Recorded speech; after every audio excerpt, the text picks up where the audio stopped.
আসসালামু আলাইকুম। আজকের টিউটোরিয়ালে আমরা দেখব অটোক্যাডে নকশা থেকে ড্রয়িং করার পর সেটি জিনি ক্যাড বা বিডি ক্যাড বা অন্য কোনো ক্যাডে কিভাবে ওপেন করতে হয়। অনেকেই আপনারা বলছেন যে ওপেন করা যায় না, কিন্তু আমি আপনাদেরকে আজকে এমন একটি টেকনিক শিখিয়ে দেব যেটি ফলো করলে খুব সহজেই অটোক্যাডে ড্রয়িং করা ফাইলগুলো জিনি ক্যাড এবং বিডি ক্যাডে খুব সহজে ওপেন করতে পারবে। তো এখানে আমি একটা নকশা থেকে অনেকগুলো দাগগুলোকে ড্রয়িং করেছি, এখন জিনি ক্যাডে ওপেন করে দেখা। তো প্রমাণস্বরূপ এখানে আমি একটা মেজারমেন্ট নিয়ে নেব। ডাইমেনশন থেকে অ্যালাইন সিলেক্ট করে এই বাহুটার মান কত, এখান থেকে আমি দেখতে পাচ্ছি যে এটার মান হচ্ছে 150 ফুট 9 ইঞ্চি। তো জিনিকেটে যখন আমরা এই ফাইলটাকে ওপেন করব, তখন যদি এই ফাইলটা 150 ফিট এখানে দেখায়, তাহলে আপনারা ধরে নিতে পারবেন যে অটোক্যাডের যে ড্রয়িং ফাইলটা কাজ করেছি সেটি জিনিকেটে ঠিক আছে। তো চলেন এখানে ফাইলটাকে সেভ করতে হবে। এখন এই ফাইলটাকে আমরা সেভ করব। ফাইল থেকে সেভ অ্যাস, সেভ অ্যাসে ক্লিক করে এই যে আমি 102 দিয়ে একটা আগেই সেভ করে রাখছিলাম, তো এখানে আমি এটাকে এখন ওভাররাইট করে সেভ দিলে, রিপ্লেস করে দিলে সেভ হয়ে গেল। তাহলে এটা হচ্ছে আমার ড্রয়িং ফাইল। এই যে এটা ড্রয়িং ফাইল আর এটা হচ্ছে আমাদের মোজা ম্যাপ বা নকশা। এখন এই দুইটাকে আমার এই মোবাইলে নিতে হবে। তো ফাইলগুলো মোবাইলে কিভাবে ট্রান্সফার করতে হয় সেটা আপনারা অনেকেই জানেন। তো সহজ একটা পদ্ধতি হইতেছে ইমেইলে সেন্ড করা। তো এখন এই ফাইল দুটাকে আমি ইমেইলে সেন্ড করে আমার মোবাইলে নিয়ে যাবো। জিমেইল থেকে কম্পোজে যাবেন, কম্পোজ থেকে আমার মোবাইলে যে ইমেল অ্যাড্রেসটা আছে ওইটা এখানে টাইপ করবো। এই সার্ভিয়ার আছে, তো সার্ভিয়ারে arif709gmail.com দিয়ে সেভ করলাম। এখানে সাবজেক্টটা দিব হচ্ছে 102 নম্বর মোজা এটা। তারপর এখানে ফাইলগুলোকে অ্যাটাচ করবো। অ্যাটাচ করার জন্য এখানে ক্লিক করবেন। ক্লিক করার পরে ডেস্কটপে বা যেখানে আপনার ফাইলটাকে সেভ করছেন সেখানে নিয়ে যাবেন। আমার এই দুইটা জিনিসই দরকার। তো ওপেন করবেন, দেখেন এই ফাইলগুলো কিন্তু লোড হতেছে। ফাইলগুলো লোড করা শেষ। এখন এই সেন্ড বাটনে চাপ দিলেই আপনার ফাইলগুলো চলে যাবে। এই জিমেইল ফাংশনে যাওয়ার পর এখানে ওয়েট করবেন, দেখেন যে আপনার মেলটা এখানে আসছে কিনা। এখানে সব চেক করবেন, যে অল ইন বক্স চেক করবেন। তারপর দেখেন যে আমার মেলটা কিন্তু এখানে চলে আসছে। এখন এই মেলটাকে ওপেন করলাম। তারপর ফাইল দুটাকে এখানে আমরা সেভ করে নেব। এই যে এটা ডাউনলোড করলাম, আবার DWG ফাইল এটাও আমরা ডাউনলোড করলাম। ডাউনলোড হয়েছে কিনা সেটা চেক করে কীভাবে ফাইলসে যাবেন, ফাইলসে দেবেন ডাউনলোডস। এই দেখেন আমার দুইটা ফাইলই কিন্তু ডাউনলোড হয়ে গেছে। এই যে মহরব 102 যে PNG ইমেজটা এটাও আমার ডাউনলোড হয়ে গেছে। 102 DWG এটাও আমার কি ডাউনলোড হয়ে গেছে। আমার বিডি ক্যাট বা জেনিকেট, আমি বিডি ক্যাট চালাই, তো বিডি ক্যাটটা এখানে ওপেন করলাম। এই যে এখানে আছে ফোল্ডার, এই ফোল্ডারে ক্লিক করবেন। ফোল্ডারে ক্লিক করার পর এই যে ড্রয়িং ফাইলটা আছে 102 DWG ফাইলটা, এটাকে ওপেন করবেন। এই যে এখন আমার এটা ওপেন হয়ে গেছে।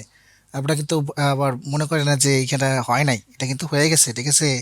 কারণ আমাদের তো ওই ইমেজটা এখানে ইনসার্ট করি নাই, তো ইমেজটা এখানে ইনসার্ট করবো। প্রথমে এই লাইনগুলোকে আমরা ডিলিট করে দেবো। এই যে দেখেন এটা কিন্তু ইনসার্ট হয়ে গেছে। হ্যাঁ, আবার এখানে দেখেন, এখানে 150 ফুট 9 ইঞ্চি দেখাইছিলাম না অটোক্যাডে, তো এটা কিন্তু আমার 150 ফুট 9 ইঞ্চি এখানে আমি দেখতে পাচ্ছি। কাজে এইটা আমার ড্রয়িংটা ঠিক আছে। এখন আমার ম্যাপটা এখানে ইনসার্ট করতে হবে। তো ম্যাপটা ইনসার্ট করার জন্য কী করবেন, তো ইনসার্ট করার জন্য এটাকে আপনি জুম করে নেবেন। কারণ জুম না করলে ম্যাপ এখানে ইনসার্ট হইতেছে কি না এটা সহজে বোঝা যায় না, ঠিক আছে। তো জুম করে নিলাম। এরপর ইনসার্ট বাটন থেকে আমরা ম্যাপে চলে যাব। ম্যাপে যাওয়ার জন্য আমার এখানে একটা ম্যাপ ফোল্ডার আছে। এই ম্যাপ ফোল্ডার থেকে এটা হচ্ছে 102 নম্বর মোজা। এই 102 নম্বর মোজার মধ্যে আমি সিলেক্ট করব। সিলেক্ট করার পর এখানে একটা ক্লিক করব আর এখানে একটা ক্লিক করব। দেখেন আমার ম্যাপটা কিন্তু এখন ইনসার্ট হয়ে গেছে। যেহেতু এটা 16 ইঞ্চি সমান 1 মাইলের নকশা, কাজেই এখানে স্কেলের মানটা চেঞ্জ করতে হবে। এখান থেকে এখানে স্কেল আছে, স্কেলের জায়গায় বসাতে হবে 3960 দিয়ে এন্টার দিতে হবে। এখন যে আমার ড্রয়িং ফাইলটা ছিল ওই ড্রয়িং ফাইলটা এখন আমি এই ম্যাপের উপর বসিয়ে দেবো। এটা করার জন্য কি করতে হবে, অল সিলেক্ট করতে হবে। অল সিলেক্ট করতে কীভাবে করবেন, অল সিলেক্টটা করার জন্য হাতের আঙ্গুল দিয়ে এই স্ক্রিনের উপর একটু চাপ দিয়ে ধরবেন। একটু ওয়েট করার পরে এটা ঘোরাবেন।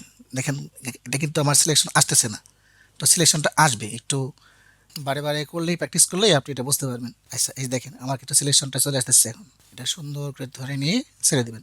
এটা এখন অল সিলেক্ট হয়ে গেছে। সিলেক্ট থাকা অবস্থায় এটাকে 3 ডট ক্লিক করবেন। 3 ডট থেকে আমরা যাব ক্লোনে। ক্লোন করার জন্য এই যে অপশনটা আছে, একটা জায়গা এখানে নিতে হবে আমার। এই পয়েন্টটাতে আমি সিলেক্ট করব, আর ঠিক এই পয়েন্টটা সিলেক্ট করার পরে এখন এটাকে ধরে নিয়ে আমি ম্যাপের উপরে চলে যাব। ম্যাপের উপরে যে পয়েন্টটাতে আমরা সিলেক্ট করছিলাম এখানে আমি সেই পয়েন্টটাতে সিলেক্ট করব। আমি যে আসলে এই পয়েন্টটাকে সিলেক্ট করছিলাম, তাই না। তো এই পয়েন্টটাকে আমি এখন সিলেক্ট করব। এই যে আমার ম্যাপের উপর সুন্দর করে এটা ইনসার্ট হয়ে গেছে।